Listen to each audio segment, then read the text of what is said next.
Tuesday night this past week, she said to me, Pastor Bob, I want you to do my funeral.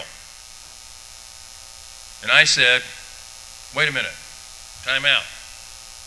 What's this talk about? Funeral. As far as I know, you're a healthy 30-some-year-old, and you got 2 sweet kids. And she said, Pastor Bob, I've got cancer, and it's real bad. I've got it bad. I'm not going to do any treatments because it's so bad. And I said, honey,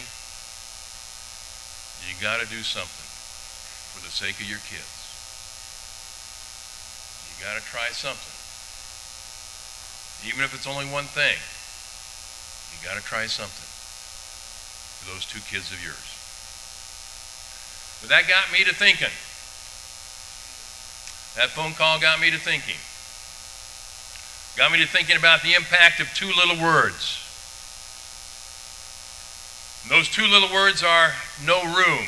Because you see, this young mommy had no room in her mind for hope.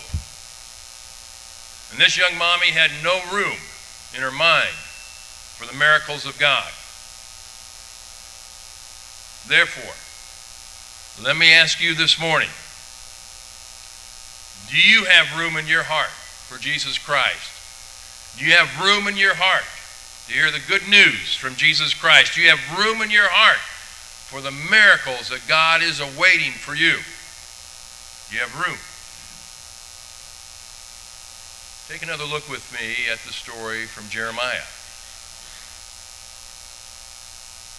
Take another look at that story with me. Because Jeremiah has no room in his mind. He has no room in his mind for the things of God. And that's the reason why Jeremiah says to God, I can't do what you're asking me to do, God, because I'm just a teenager. I can't do it. And how does God respond to Jeremiah? God responds to Jeremiah exactly the same way he would respond to you and me today. Open your mind. Open your heart. Make room for me.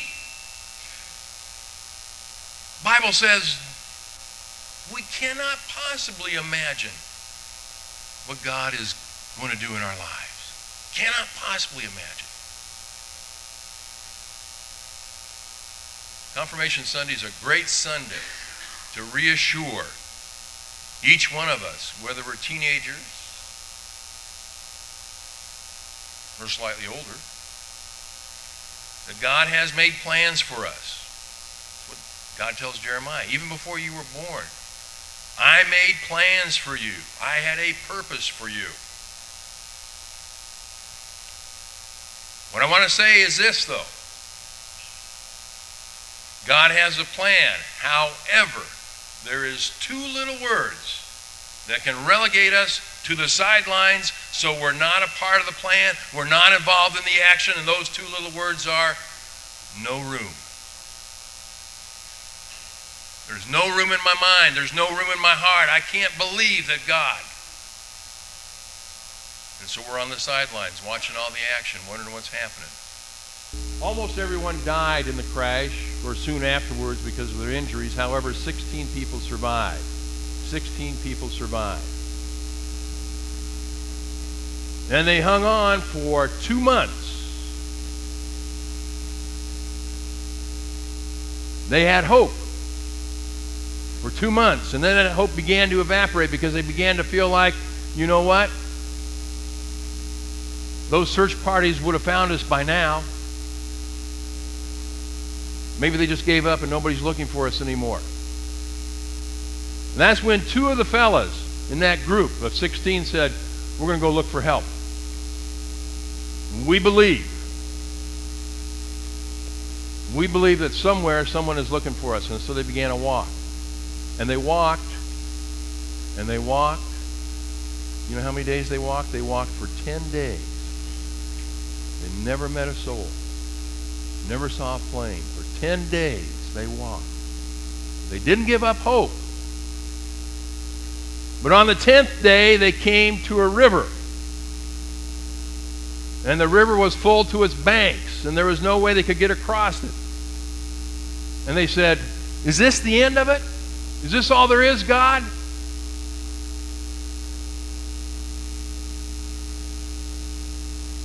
They laid down and slept that night. The next morning when they woke up,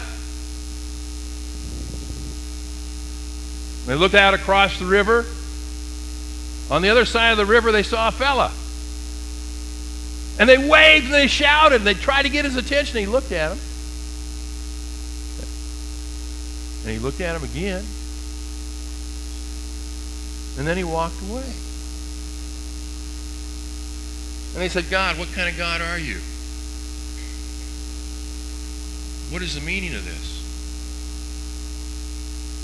They spent a second night at the river. They didn't know what to do. And when they woke up the next morning, guess what? There was that fellow again on the other side of the river. And this morning he reached into his pocket and he pulled out a piece of paper and he tied that piece of paper to a rock and he threw that rock across the river. And they ran over, those two fellows ran over to see what was on that note tied to that rock. Help is on the way. Help is on the way. And then this fellow did something else. A second thing. He reached into his pocket again and he pulled out a loaf of bread. And he picked it up like a football and he threw it across the river to them so they'd have something to eat. And yes, they were rescued. Against all odds.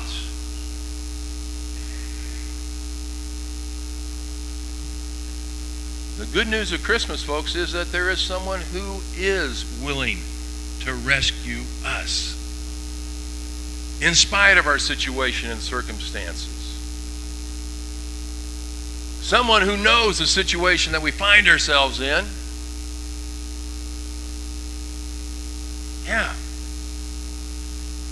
Someone who cares enough about us to help us.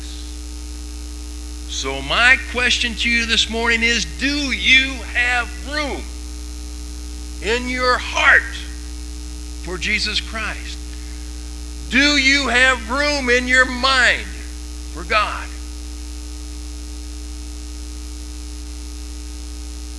Can you make room?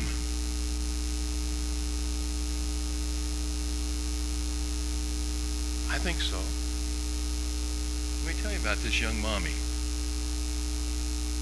who has cancer, whom I talked to Tuesday. I called her Thursday night. I said, "How are you doing?" She said, "Pastor Bob, I'm going to have surgery." You know what she's decided? There's room for hope. And after I have the surgery, then I'm going to do the treatments. Praise God.